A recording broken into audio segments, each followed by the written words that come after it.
Hello everyone, I am Shalini Singh and welcome to my channel. यहाँ हम CUET के syllabus के अकॉर्डिंग होम साइंस को कवर कर रहे हैं। चैप्टर 1 जो पूछा जाएगा CUET में वो मैंने ऑलरेडी पढ़ा दिया है। यहाँ पे हम चैप्टर 4 पढ़ेंगे। चैप्टर 2 और 3 मैं इस वीडियो के बाद में पढ़ाऊँगी। तो सबसे पहले सिलेबस देख लेते हैं, CUET का क्या सिलेबस है होम साइंस के लिए। तो ये रहा हमारा सिलेबस, आप देख सकते हो। होम साइंस का जो कोड है वो है 315।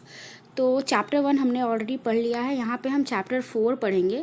चैप्टर 4 का नाम है फूड प्रोसेसिंग एंड टेक्नोलॉजी, जिसमें पहले हमको बेसिक कंसेप्ट्स पढ़ने हैं, जिसमें हम फूड साइंस क्या होता है ये पढ़ेंगे, फूड प्रोसेसिंग क्या होता है, फूड टेक्नोलॉजी क्या होता है, उसके बाद लास्ट में हम फूड मैन्युफैक्चरिंग पढ़ेंगे। उसके बाद हमारा जो सेकेंड टॉपिक होगा वो होगा development of food processing and technology and its importance. उसके बाद जो थर्ड टॉपिक है वो है क्लासिफिकेशन ऑफ प्रोसेस्ड फूड। जो प्रोसेस्ड फूड होते हैं उनको कैसे क्लासिफाई किया गया है। उसके बाद लास्ट हमारा टॉपिक है इस चैप्टर का स्कोप एंड करियर, कि अगर आप इस फील्ड में पढ़ाई करते हो, फूड प्रोसेसिंग या टेक्नोलॉजी से रिलेटेड कोई डिग्री है आपके पास, तो आपके लिए क्या क्या करियर ऑप्शंस अवेलेबल हैं। तो अब चलते हैं हमारे चैप्टर की तरफ। अब हम स्टार्ट करेंगे हमारा चैप्टर। तो सबसे पहले हम पढ़ेंगे फूड साइंस क्या होता है इसके बारे में। तो it is a broad discipline concerned with all the technical aspect of food, beginning with harvesting और slaughtering and ending with cooking and consumption. तो देखो, फूड साइंस जो है ना, ये ऐसा टेक्निकल एस्पेक्ट है फूड का जिसमें हम हार्वेस्टिंग से स्टार्ट करते हैं। मतलब फूड का जो हार्वेस्टिंग होता है, बुआई होता है, वहाँ से स्टार्ट करके हम कुकिंग एंड कंजम्पशन तक जाते हैं। ठीक है। और हार्वेस्टिंग के अलावा यहाँ पे एक और टर्म लिखा है स्लॉटरिंग। अगर आप नॉनवेज खा रहे हो तो वहाँ पे आप हार्वेस्टिंग की जगह क्या करोगे, स्लॉटरिंग करोगे ना। तो वहाँ पे स्लॉटरिंग से लेके कुकिंग या कंजम्पशन तक हम जाते हैं। तो हमारा ये जो फूड साइंस है ये हर वो चीज़ के बारे में हमको बताता है जो हार्वेस्टिंग से स्टार्ट होती है या स्लॉटरिंग से स्टार्ट होती है और कंजम्पशन तक चलती है। तो इस बीच में जितनी चीज़ें हम करते हैं सब कुछ फूड साइंस के अंदर आता है। ठीक है। तो नेक्स्ट है हमारा इसके बाद फूड प्रोसेसिंग। ये क्या होता है? It is the set of methods and techniques used to transform raw ingredients into finished and semi finished product। तो यहाँ पे जो हम raw ingredients से finished product बनाते हैं उसको हम फूड प्रोसेसिंग बोलते हैं, कि कैसे हमने कच्चे माल से हमारा जो तैयार माल है वो बनाया। ठीक है। Food processing requires good quality raw material and from either plant और animal source to be converted into attractive, marketable and often long shelf life food products। तो यहाँ पे हम अच्छे क्वालिटी का रॉ मटेरियल लेते हैं। अब ये जो रॉ मटेरियल है ये या तो प्लांट सोर्स से मिल सकता है या तो एनिमल सोर्स से मिल सकता है। तो हम यहाँ पे किसी भी सोर्स से लेते हैं रॉ मटेरियल। उसके बाद हम उसको क्या करते हैं, उसको चेंज करते हैं अट्रैक्टिव मार्केटेबल फूड में, और जिसकी शेल्फ़ लाइफ भी क्या होती है, ज़्यादा होती है। आपको पता है ना, जो रॉ मटेरियल होता है उसकी शेल्फ़ लाइफ कम होती है, वो जल्दी ख़राब हो सकता है। लेकिन जैसे ही आप फूड को, मतलब रॉ मटेरियल से आप जैसे ही फूड बनाते हो तो आप क्या कर सकते हो, आप इसकी शेल्फ़ लाइफ को बढ़ा सकते हो। ये लंबे समय तक चलता है, टिकाऊ होता है। ठीक है। इसके बाद आता है हमारा फूड टेक्नोलॉजी। अब जिन जिन टेक्निक्स का यूज़ करोगे आप फूड प्रोसेसिंग में, वो सब टेक्निक्स जो है वो फूड टेक्नोलॉजी के अंदर आएंगी। तो इसमें क्या है, study of food technology gives in depth knowledge of science and technology and develops skill for selection, storage, preservation, processing, packaging, distribution of safe, nutritious, wholesome, desirable as well as affordable convenient food. तो यहाँ पे हम क्या करते हैं, science and technology का use करके food को स्टोर करते हैं, प्रिजर्व करते हैं, फिर उसकी प्रोसेसिंग करते हैं। प्रोसेसिंग करने के बाद जब हमारा फूड तैयार हो गया, फिर हम उसको क्या करेंगे, पैक करेंगे, फिर हम उसको डिस्ट्रीब्यूट करेंगे, जहाँ जहाँ हमको उसको भेजना है मार्केट में, हम वहाँ उसको पहुँचाएंगे। इसके अलावा हम ये ध्यान रखेंगे कि हमारा जो फूड हो ना वो न्यूट्रिशियस हो। ठीक है। उसमें जितने भी न्यूट्रिएंट रिक्वायर्ड हैं वो सारे न्यूट्रिएंट हो, और ये अफोर्डेबल भी हो, और लोगों की कन्वीनियंस के हिसाब से हो। Another significant aspect of food technology is to save and utilize all the food produced। तो जितना भी फूड बनाया गया है उन सब को जो है सेव करना और अच्छे से यूटिलाइज़ करना ही हमारी फूड टेक्नोलॉजी में आता है। तो ये सारी चीज़ें हैं जो फूड टेक्नोलॉजी में आती हैं। यहाँ पे हम फूड को रॉ मटेरियल को सिलेक्ट भी करते हैं, वहाँ से स्टार्ट करते हैं। उसके अलावा जब तक ये लोगों तक पहुँच नहीं जाता तब तक इसकी सेफ्टी का हम ध्यान रखते हैं, और साथ ही साथ हम फूड को अफोर्डेबल बनाने की कोशिश भी टेक्नोलॉजी के थ्रू करते हैं। इसके बाद हमारा है फूड मैन्युफैक्चरिंग। यहाँ पे हमने कैसे फूड बनाया, फूड टेक्नोलॉजी का यूज़ करके जब हम फूड बनाते हैं ना, तो उसको हम फूड मैन्युफैक्चरिंग बोलते हैं। It is the mass production of food products using principles of food technology to meet the diverse needs of the growing population. आपको पता है ना कि आजकल क्या हो रहा है, जो हमारी पॉपुलेशन है उसकी जो नीड है ना बहुत ज़्यादा डाइवर्स हो गई है। लोगों को अलग अलग तरह के फूड्स चाहिए होते हैं। तो इसके लिए क्या है, इसके लिए फूड टेक्नोलॉजी का यूज़ करके फूड को मैन्युफैक्चर किया जाता है। Food manufacturing is one of the largest manufacturing industries in the present time. तो आज के समय में जो फूड मैन्युफैक्चरिंग इंडस्ट्री है ना, ये लार्जेस्ट इंडस्ट्री है, लार्जेस्ट मैन्युफैक्चरिंग इंडस्ट्री है। ठीक है, अब हम सिग्निफिकेंस पढ़ेंगे कि ये जो हमारा फूड टेक्नोलॉजी है इसका क्या सिग्निफिकेंस है। तो देखो, changes in lifestyle, increasing mobility and globalization have increased the demands for various type of products, making the research for newer technologies necessary. आपको पता है ना फूड टेक्नोलॉजी क्यों ज़रूरी हो गई है, क्योंकि मोबिलिटी बढ़ रही है, लोग एक जगह से दूसरी जगह बहुत ही आसानी से आ जा रहे हैं, ग्लोबलाइजेशन बढ़ रहा है। तो इससे क्या है, लोगों की लाइफ स्टाइल बहुत तेज़ी से बदल रही है, और जो फूड की डिमांड है वो भी बहुत ज़्यादा चेंज हो रही है। तो इसके लिए टेक्नोलॉजी का यूज़ करना ज़रूरी हो गया है। नई नई टेक्नोलॉजी का यूज़ करके ही आप लोगों की जो डिमांड है उसको पूरा कर सकते हो। तो इसीलिए फूड टेक्नोलॉजी ज़रूरी है। सेकेंड है, food fortification is done by adding the nutrients that is lacking in the food stuffs और condiments to ensure that minimum dietary requirements are met. आपको पता है फूड फोर्टिफिकेशन क्या होता है?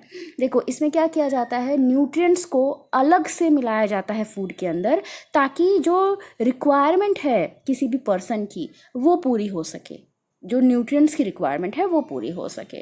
तो इसी वजह से फूड फोर्टिफिकेशन करने के लिए, फूड में कोई न्यूट्रिएंट ऊपर से मिलाने के लिए टेक्नोलॉजी का यूज़ करना तो ज़रूरी है ही। तो क्या क्या इसका एग्जांपल है, some examples are iodized salt. देखो, सॉल्ट में, सॉल्ट के ऊपर लिखा होता है ना आयोडाइज्ड सॉल्ट, तो इसमें हम आयोडीन क्या करते हैं, अलग से मिलाते हैं। तो ये किसका एग्जाम्पल है, फूड फोर्टिफिकेशन का। उसके अलावा जो हमारा फ्लोर होता है उसमें हम फॉलिक एसिड मिलाते हैं, विटामिन ए हम ऐड करते हैं ऑयल्स में, फैट्स में। तो ये सब क्या है, ये सब फूड फोर्टिफिकेशन के थ्रू ही होता है। और इसके बाद देखो थर्ड पॉइंट क्या बोल रहा है, ये कह रहा है कि आजकल जो डिजीज़ेज़ हैं बहुत ज़्यादा तेज़ी से फैल रही हैं, खास करके क्रॉनिक डिजीज़, जैसे हार्ट डिजीज़ हो गया, डायबिटीज़ हो गया। तो ऐसी सिचुएशन में जो पेशेंट है ना, उनको ऐसे न्यूट्रिएंट देने की ज़रूरत है जो उनके लिए ज़रूरी हो, और फूड में जो ख़राब न्यूट्रिएंट्स हैं उनको हटाने की ज़रूरत है, उनको ऑल्टर करने की ज़रूरत है।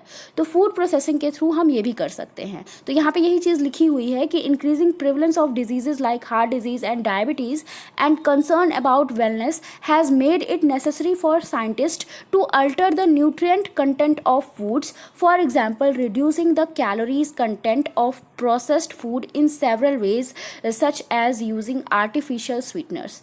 तो देखो, यहाँ पे यही बताया जा रहा है कि साइंटिस्ट के लिए अब ये ज़रूरी हो गया है कि वो जो फूड के न्यूट्रिएंट्स हैं उनको ऑल्टर करें, कुछ जो न्यूट्रिएंट है उनको बाहर करें और एक्स्ट्रा न्यूट्रिएंट उसमें ऐड करें।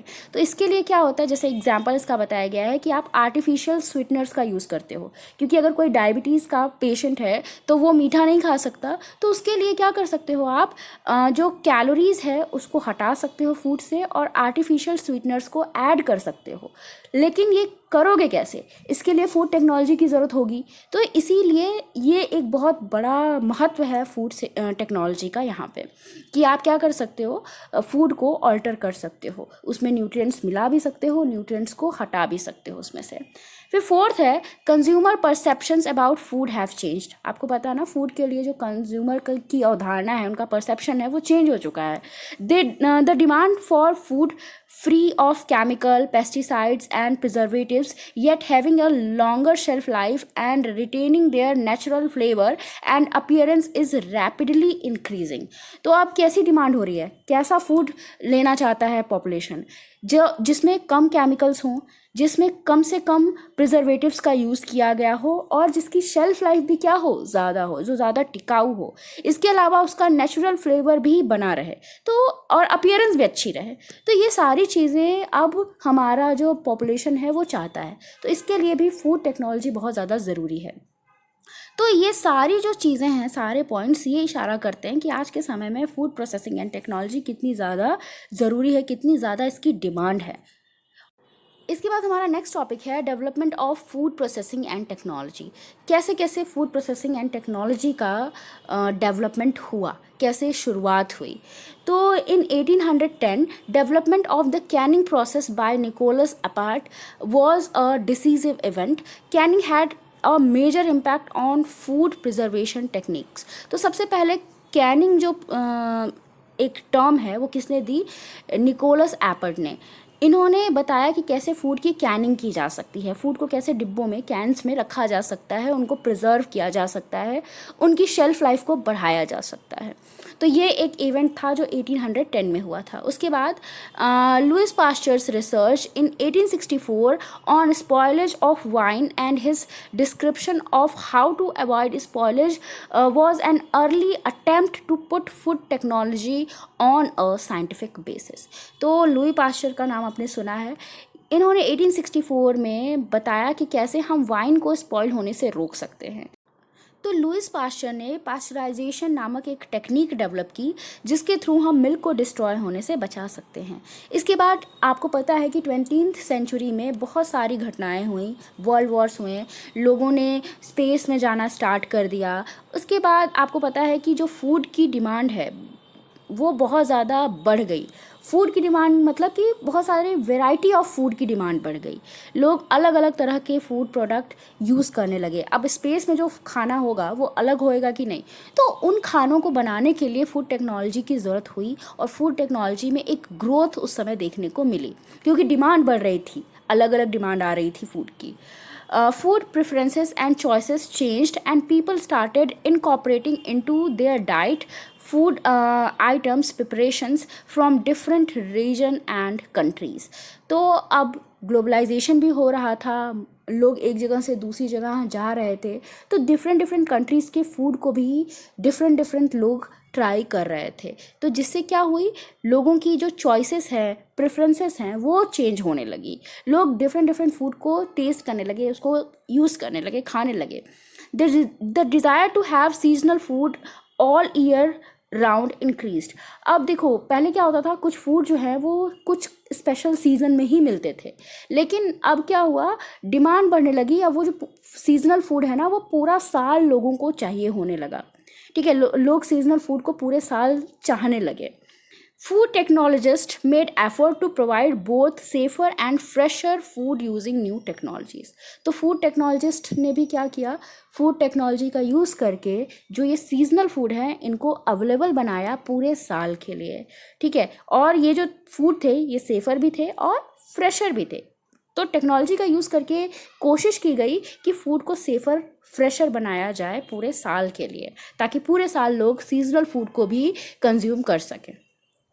उसके बाद 21st सेंचुरी में जो फूड टेक्नोलॉजिस्ट थे उनके पास एक चैलेंज आया कि फूड को हेल्थ के लिए सूटेबल भी बनाया जाए, क्योंकि बीमारियां बढ़ने लगी, क्रॉनिक डिजीज़ बहुत ज़्यादा देखने को मिलने लगी। तो अब फूड टेक्नोलॉजिस्ट के सामने एक चैलेंज था कि हेल्थ को ध्यान में रख के कैसे फूड को सूटेबल बनाया जाए, क्योंकि कंज्यूमर्स की जो नीड्स थी ना वो चेंज हो रही थी। जो बीमार पेशेंट है वो अलग खाना खाएगा ना, तो इसलिए नीड्स के हिसाब से कैसे फूड को चेंज किया जाए।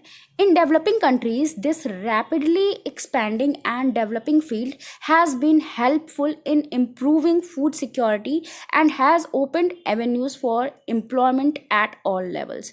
और जो डेवलपिंग कंट्रीज़ हैं जैसे इंडिया हो गई, इंडिया क्या है, डेवलपिंग कंट्री है, तो यहाँ पे ये जो फूड टेक्नोलॉजी है ना, ये बहुत ज़्यादा तेज़ी से काम कर रही है, बहुत ज़्यादा तेज़ी से एक्सपेंड कर रही है, और ऐसी स्थिति में जो एम्प्लॉयमेंट है इस फील्ड में वो भी ज़्यादा देखने को मिल रही है। तो इस फील्ड में स्कोप, करियर ऑप्शन बहुत ज़्यादा हैं।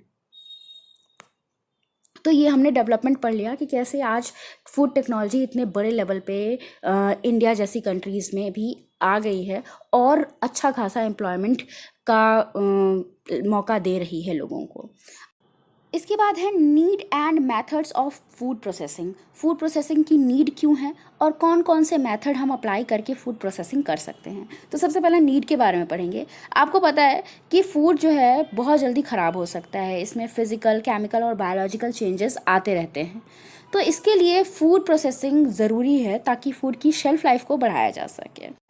आपको पता है कि बहुत सारे फैक्टर्स ऐसे हैं जो कि फूड को ख़राब कर सकते हैं, जैसे पेट्स हो गए, इन्फेस्टेशन बाय इंसेक्ट हो गया, मतलब कि अगर इंसेक्ट का हमला हो जा रहा है फूड में इंसेक्ट आ जा रहे हैं तो इसकी वजह से भी फूड ख़राब होता है। इसके अलावा अगर फूड को इन अप्रोप्रिएट टेम्परेचर पे रखा जा रहा है, ऐसे टेम्परेचर पे रखा जा रहा है जो कि अप्रोप्रिएट नहीं है फूड के लिए, तो उससे भी फूड ख़राब हो सकता है। और बहुत ज़्यादा लाइट में अगर आप फूड को रख दो, बहुत ज़्यादा मॉइस्चर में फूड को रख दो, तभी भी फूड ख़राब हो सकता है। तो बहुत सारी चीज़ें हैं जिसकी वजह से फूड ख़राब हो सकता है और फूड प्रोसेसिंग के थ्रू हम इसको बचा सकते हैं। Food is also contaminated bye micro organisms. तो जो माइक्रो ऑर्गेनिजम्स हैं उससे फूड जो है वो ख़राब हो सकता है, कंटेमिनेटेड हो सकता है। जैसे कौन कौन से माइक्रो ऑर्गेनिजम्स हैं, बैक्टीरिया हो गया, फंगस हो गया, मोल्ड्स हो गए, और कुछ केमिकल्स भी हैं जिसके थ्रू भी हमारा फूड जो है वो ख़राब हो सकता है। तो फूड टेक्नोलॉजी के थ्रू आप इन माइक्रो ऑर्गेनिजम्स को रोक सकते हो, इन केमिकल्स के यूज़ को रोक सकते हो। In addition physical and chemical changes in certain constituents of food from plant and animal sources occur soon after harvesting or slaughtering, altering the food quality. देखो, जब हार्वेस्टिंग हो रही होती है या अगर नॉनवेज फूड है तो उसकी स्लॉटरिंग हो रही होती है, तो उस समय में बहुत सारे फिजिकल और केमिकल चेंजेस होते हैं फूड के अंदर।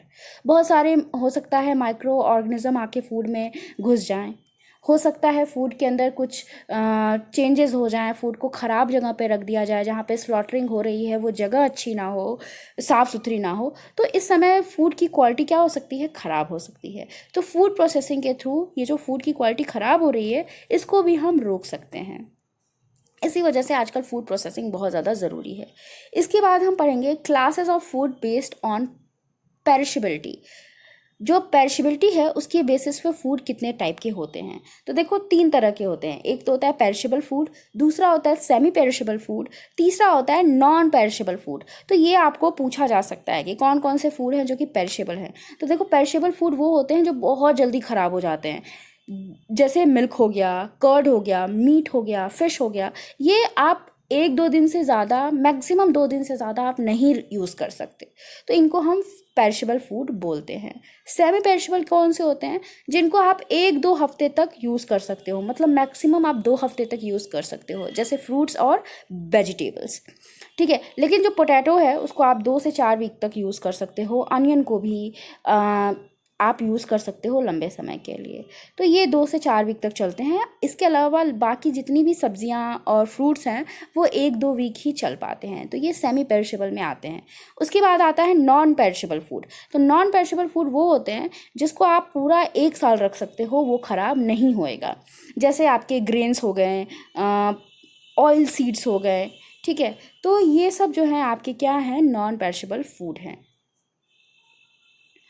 इसके अलावा अब हम क्या पढ़ने वाले थे, मेथड, कि फूड प्रोसेसिंग में कौन कौन से मेथड्स का यूज़ किया जाता है, कैसे फूड प्रोसेसिंग की जाती है। तो सबसे पहला मेथड है एप्लीकेशन ऑफ हीट। हीट का एप्लीकेशन दे के गरम करके खाने को आप क्या कर सकते हो, उसको उसकी शेल्फ लाइफ को बढ़ा सकते हो। Removal of water moisture. आपने देखा है ना कि सुखा के किसी स्पेशल फ्रूट को हम सुखाते हैं, जैसे कि अंगूर हो गया, अंगूर को सुखा के हम किशमिश बनाते हैं ना, तो किशमिश को हम लंबे समय तक यूज़ कर सकते हैं। उसके अलावा अचार बनाने से पहले जो हमारा फ्रूट होता है उसको भी सुखाया जाता है, उसका जो मॉइस्चर है उसको रिमूव किया जाता है ताकि अचार जो है आपका लंबे समय तक चल सके। तो मॉइस्चर को रिमूव करके भी आप फूड की शेल्फ लाइफ को बढ़ा सकते हो, स्पॉइलेज को रोक सकते हो। Lowering of temperature during storage, जब आप फूड को स्टोर कर रहे हो, फ्रूट्स एंड वेजिटेबल्स को स्टोर कर रहे हो, तो उस समय आप टेम्परेचर को कम करके भी फूड को स्पॉइल होने से रोक सकते हो। रिडक्शन ऑफ पीएच वैल्यू जो है फूड की, वो भी आप कम करके फूड को एसिडिक बना सकते हो, जिससे फूड जो है स्पॉइल कम होगा। ठीक है, पीएच लेवल जब कम होगा तो क्या होगा, फूड एसिडिक होता जाएगा, और एसिडिक होता जाएगा तो उसमें बैक्टीरिया कम पनपेंगे, तो इससे फूड का जो स्पॉइलेज है वो रुक जाएगा। फिर इसके बाद फिफ्थ है controlling the availability of oxygen. Oxygen की अवेलेबिलिटी को कंट्रोल करके भी आप फूड को स्पॉइल होने से बचा सकते हो। ठीक है, मतलब जहाँ पे कम ऑक्सीजन की ज़रूरत है वहाँ पे ऑक्सीजन कम दो। जैसे आपने देखा होगा कि आलू को हम कट करते हैं तो कट करके छोड़ देते हैं तो काला हो जाता है। सेब के साथ भी यही चीज़ होती है कि उसको हम कट करते हैं तो थोड़ी देर के बाद वो काला होने लगता है। तो क्यों होता है? वो ऑक्सीजन के संपर्क में आने की वजह से होता है। तो ऑक्सीजन को यहाँ पे हम फूड के संपर्क में जाने से रोक के भी फूड को क्या कर सकते हैं, स्पॉइल होने से बचा सकते हैं। इसके अलावा जहाँ पे भी ऑक्सीजन देने की ज़रूरत है वहाँ पे ऑक्सीजन दे के भी हम फूड को क्या कर सकते हैं, बचा सकते हैं। तो ऑक्सीजन की अवेलेबिलिटी को कंट्रोल करना है, जहाँ देने की ज़रूरत है वहाँ दो, जहाँ नहीं देने की ज़रूरत है वहाँ नहीं दो ऑक्सीजन। तो इससे फूड क्या हो सकते हैं, स्पॉइलर से बच सकते हैं। तो इसके बाद हमारे जो एनसीईआरटी वाली बुक है उसमें ये डिड यू नो करके थोड़ा सा दिया था, तो इसको भी मैंने सोचा आपको बता दूँ, यहाँ से भी क्वेश्चन पूछा जा सकता है। तो यहाँ पे सबसे पहले है हाई रिस्क फूड्स। कौन कौन से हाई रिस्क फूड होते हैं? तो देखो, जो प्रोटीन रिच फूड होते हैं ना, वो हाई रिस्क फूड होते हैं, वो जल्दी ख़राब हो सकते हैं। हाई रिस्क फूड मतलब ऐसे फूड जिनमें खराबी के चांसेस हाई हैं, ज़्यादा हैं। तो प्रोटीन रिच जो फूड होते हैं, जैसे मीट हो गया, एग हो गया, डेयरी प्रोडक्ट्स हो गए, इसमें प्रोटीन बहुत ज़्यादा पाया जाता है, इसी वजह से बैक्टीरिया इन पे हमला जल्दी करते हैं। तो ये हमारे हाई रिस्क फूड्स होते हैं। तो बैक्टीरिया जो है वो किस टेम्परेचर पे ग्रो करता है ये बताया गया है। Bacteria grow at any temperature between 5 to 60 degree Celsius. तो 5 से 60 डिग्री सेल्सियस के बीच में कोई भी टेम्परेचर हो, वहाँ पे आपका बैक्टीरिया बहुत तेज़ी से ग्रो करता है। इसी वजह से ये जो टेम्परेचर का रेंज है ना, इसको हम डेंजर जोन बोलते हैं। तो आपसे पूछा जा सकता है कि जो डेंजर जोन है उसमें कौन कौन से मतलब कहाँ से कहाँ तक का टेम्परेचर आता है? तो टेम्परेचर रेंज उसकी है 5 to 60 डिग्री सेल्सियस। अब हम टाइप ऑफ प्रोसेसिंग पढ़ेंगे कि जो कितने टाइप से आप फूड को प्रोसेस कर सकते हो, कितने टाइप के प्रोसेस्ड फूड होते हैं, बेसिकली हम ये पढ़ेंगे। तो सबसे पहला है मिनिमली प्रोसेस्ड फूड। ऐसा फूड जिसको प्रोसेसिंग की कम ज़रूरत पड़ती है, जिसको हम कम प्रोसेस करते हैं। तो these are processed as little as possible in order to retain the quality of fresh food. यहाँ पे देखो रिपीट हो गया है, इन ऑर्डर टू रिटेन एक ही बार रहेगा। ठीक है, तो फिर से पढ़ देती हूँ। These are processed as little as possible in order to retain the quality of fresh food. तो फ्रेश फूड की क्वालिटी को बनाए रखने के लिए इनको कम से कम प्रोसेसिंग हम करते हैं। जैसे इसमें क्या किया जाता है, सिर्फ थोड़ा सा कट करके, क्लीन करके, थोड़ा सा कम टेम्परेचर पे इसको रख के आप क्या कर सकते हो, सर्व कर देते हो। जैसे सैलेड हो गया, सैलेड को क्या करते हो, धोते हो, कट करते हो, थोड़ा सा उसको ठंडा करके आप क्या कर सकते हो, दे सकते हो। तो इसमें प्रोसेसिंग बहुत कम होती है, फूड जो है ज़्यादा फ्रेश यहाँ पे अवेलेबल होता है। उसके बाद सेकेंड है प्रिजर्व फूड। यहाँ पे हम फूड को प्रिजर्व करते हैं। The method of preservation used do not change the character of the product sustainability.